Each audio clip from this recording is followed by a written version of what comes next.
Are your kids struggling with the math concept about finding the greatest common factor? Let's handle that right now. Let's find the greatest common factor for 30 and 12. So 30 is 5 times 6.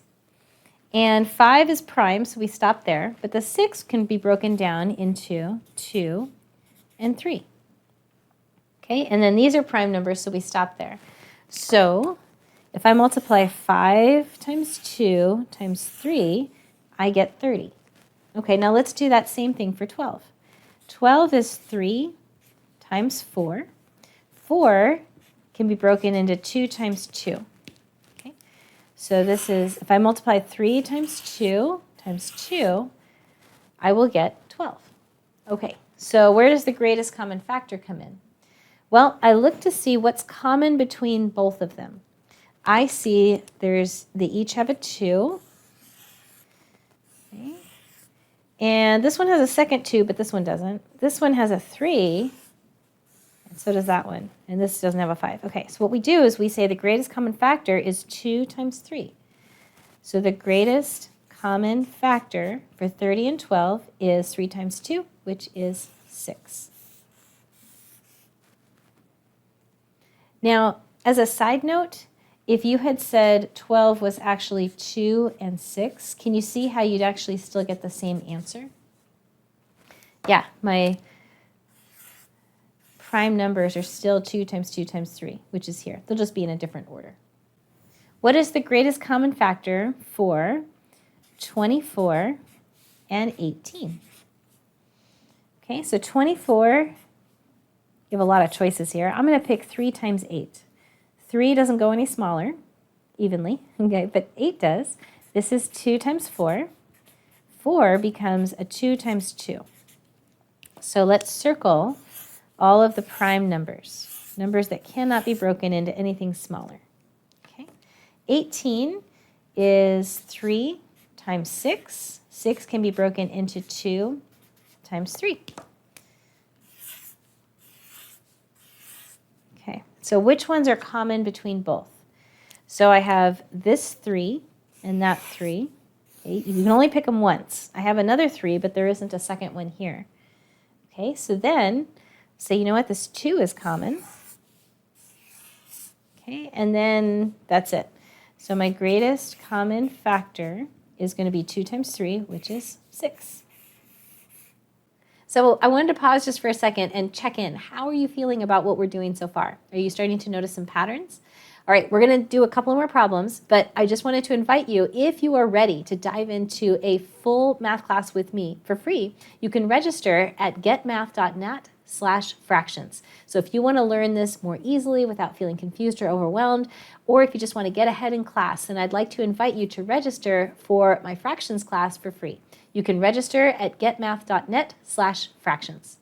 All right, let's get back to the math problems. 24 is 12 times 2. 12 is 3 times 4. 4 is 2 times 2. Okay, so if I multiply 3 times 2 times 2 times 2, I'll get 24. For 40, I'm going to say it's 4 times 10. Now, each of these can be broken down into smaller bits. This is 2 times 2. This is 2 times 5. Okay. So if I multiply 2 times 2 times 2 times 5, I get 40. So which ones are common? So I have one set of 2's, 2 sets of 2's, 3 sets of 2's, and then these are not. Okay, so my greatest common factor is 2 times 2 times 2, which is 8.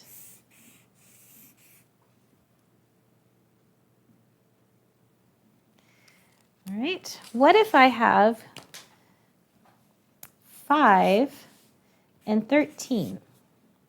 So 5 can't be broken down into anything else. It's 1 and 5. 13 can be broken into 1 and 13. So in this case, all we have is 1. So you can say the greatest common factor of this is 1. Okay. What about 8 and 15. Okay. 8 can be broken down into 2 times 4 and 2 times 2. Okay. 15 can be broken into 3 times 5. All right. So who is in common? Which numbers are the same? In this case, none. So the greatest common factor is actually going to be 1. Because even though we didn't write it, 1 can always be, this is 15 times 1, this is 8 times 1. So if nothing matches, we can just say, well, the greatest common factor is 1. What about the greatest common factor between 15 and 20? This is 3 times 5, and then we stop there. This one is 4 times 5, but the 4 can be broken into 2 and 2. So let's circle all the prime numbers. So the only thing in common is 5. So my greatest common factor is 5. If you want to learn fractions easily without feeling confused or overwhelmed, or if you just want to get ahead in math class, I'd like to invite you to register for my math fractions class for free. You can register at getmath.net/fractions.